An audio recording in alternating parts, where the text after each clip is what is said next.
Good afternoon. I am making breakfast and I wanted to bring you guys along. Today I will be supporting my diet. I'll be having whole wheat bread, whole grain bread, okay? And for me, I like egg whites. So if you can't have dairy, also, if you drink milk, you can try almond milk. That's one of the options that I try anyway.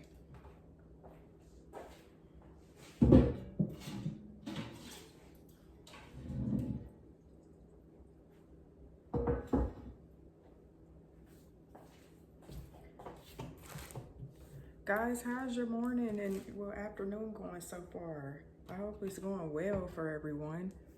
Hope you guys are having a blessed morning, a blessed afternoon.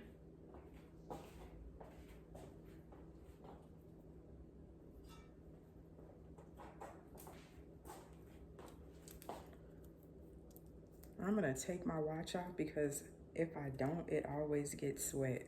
It never fails with me. So today, guys, I want to talk about some stuff. One of the things I want to talk about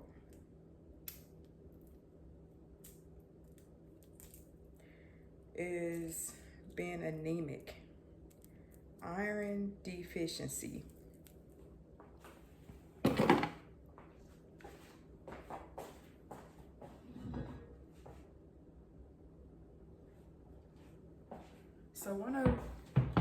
So let's talk about the symptoms first. The symptoms with iron deficiency is muscle fatigue, nauseous. Let's see, what else did I go through?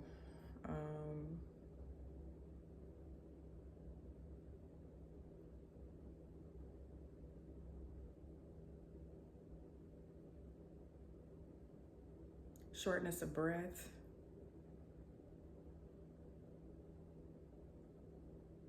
Shortness of breath, muscle fatigue, feeling very weak. And this just comes out of nowhere. It hits you like a moving train. It just hits you so fast and without notice.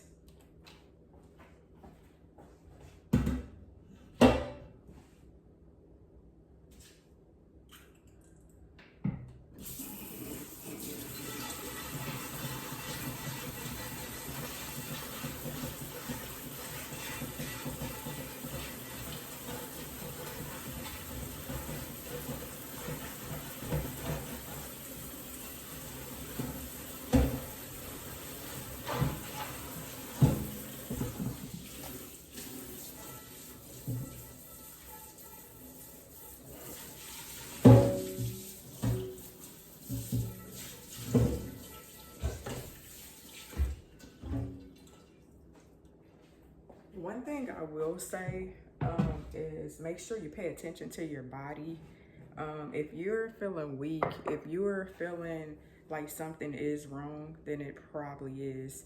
And that'll be your first step to go and try to find out what's wrong with you. Taking care of you and doing what's best for you.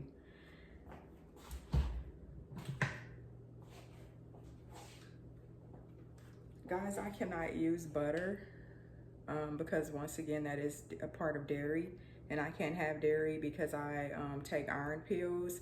And I know that some people were saying you can still have dairy, but it's literally maybe a 2-hour span from your iron pills. Well, with me, I don't, the iron doesn't really stick with me when I've tried that method. So for me, I just do no dairy products at all.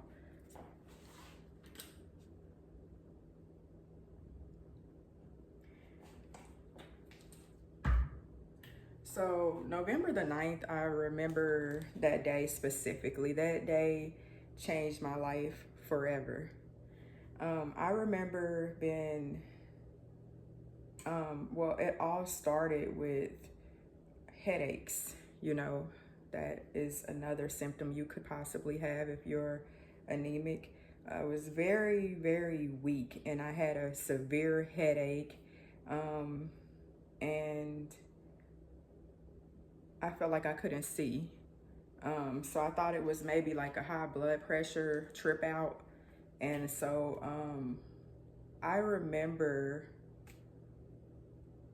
needing to go to the hospital because that night I started getting really, really shortness of breath. Like I could not catch my breath. And I remember I remember feeling completely lost and confused and extremely sick to a point to where I was frequently urinating. It was just a lot of weird things that was going on with me at the time.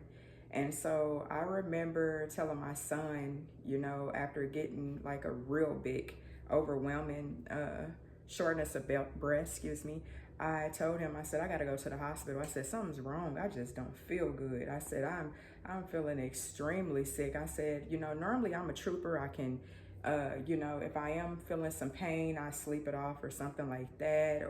But this shortness of breath was a different shortness of breath. I felt like I had no control over myself, my body. I just felt like I couldn't even make it to the bathroom to go use it. So we went to the hospital, the emergency room that night. And I remember going to the hospital, and I remember them, checking my heart rate and my pulse and all that. I remember them doing CTC scans, and they said that everything was okay, and I didn't show any signs of anything to be aware of or to alert them. They, kind of wrote it off as, oh yeah, you are kind of like anemic and you have a history of anemic. Are you aware of that? And I'm like, not in years. I wasn't aware of that. At least when I went to the hospital for checkups, no one told me or mentioned to me that I had any issues with anemia. When I was pregnant with my son, my first son, which of course he's 19 now, I did have problems with anemia. And I think that that's common because of course I had another body inside of mine. So he was pulling on me. Having another human inside of you that depends on you, that could take a lot out of you. They kind of wrote it off as like, oh, well, you are kind of anemic. And so I said, well, for me, it was all new to me, but then also I felt pretty lost after talking to the doctor there, because for one, I told him that I had I told the staff, the nurse staff, that, I had a shortness of breath where I felt like I couldn't breathe, kind of felt like I was gonna pass out in the waiting room while waiting to be seen by the doctor. And I remember them leaving me there for literally 4 hours without anyone coming to check on me to see if I was okay, after telling them that I couldn't breathe really well and that I was really just scared and feeling extremely weak. And after being seen at that hospital, it was really sad and it was pathetic of the doctors. They sent me away, and they sent me away with iron, but at that time, they never even told me about my hemoglobin and how low it was at that time or anything. They were just really careless and with everything. And so I went home, okay?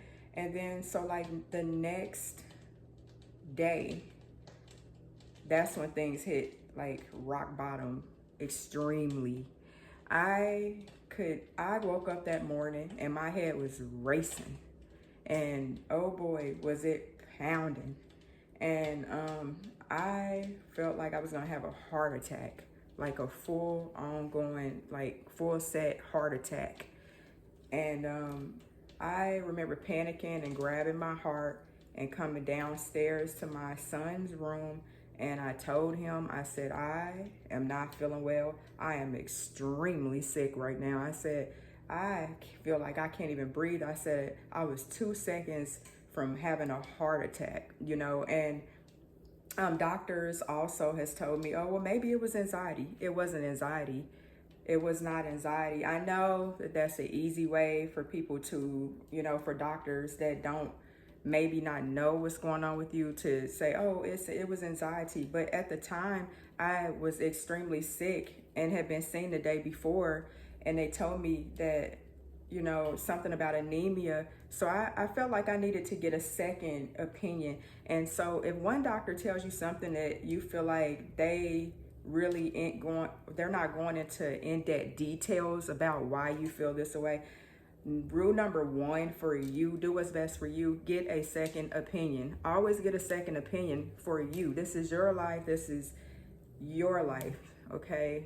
So always get a second opinion. So I went to another doctor, and it was actually St. Luke's here in Houston, Texas, where I'm from, Kansas City, Missouri, and I've known of St. Luke's in Kansas City, Missouri. It has a good reputation. I've always went there. I've always liked St. Luke's. So I went there, and I was seen by a woman doctor and a male doctor, and they told me that they wanted to keep me. They felt like I needed to be kept because my iron was all the way down to 8.2, which is still, it is fairly, like, that's severely low. Because if it reaches like 7.0, I think they give you you can end up getting a transfusion, a blood transfusion if it goes low, that low or lower. When it reaches like 7 or below. And so I went there. The nurses there, the majority of the nurses there were extremely nice to me. I did, during that stay, I had to have not a blood transfusion, an iron transfusion. I had that in my arm, my right arm, and I remember them also mentioning that my cholesterol was high. Ooh, now my family, my dad, I have tons of health problems. And now that I'm at the age that I'm at now, all of those things have started to surface on what I cannot eat and what I can eat. And a lot of things that I thought that I could eat then, I can't eat anymore. And it just has a lot to do with age. And so,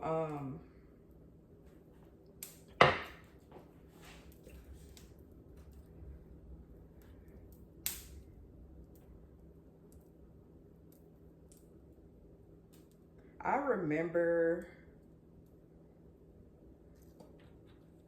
remember even being at the hospital that day or whatnot. I felt like really still weak, and yeah, I felt extremely weak. But I felt extremely hungry. Like once I started getting the iron transfusion and trying to replenish, you know, some of the iron back in my body, I was able to eat a little bit better. And then here comes, like I said, the panic again. It's like my cholesterol was high. So I knew like I had to make some changes. You know, I want to be here. I want to live a long life for my children. I know that I love me. I know that I am here. I have a purpose in this life. You know, regardless of what anyone else sees about me, I know what I see in myself. And so I knew that I had to make some changes with the way that I eat.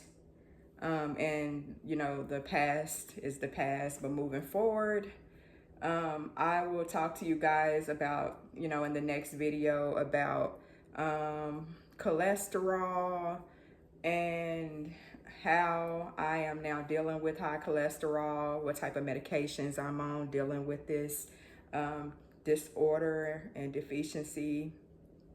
And then, you know, I'll probably go into a little bit of details about the different foods that I eat that support my health. But until then, until, you know, next time that I have another video, I hope you guys have a safe, wonderful weekend. And I hope you guys are blessed and all of your dreams are actually realized. And so I'm gonna go ahead and leave this here. Please, please, please share my video. If you went through any of these deficiencies, you know, iron deficiency it is serious. You know, although some don't take it serious, it is very serious. And so if you like this video, give me a thumbs up, okay? And I hope you have a blessed day, and bye.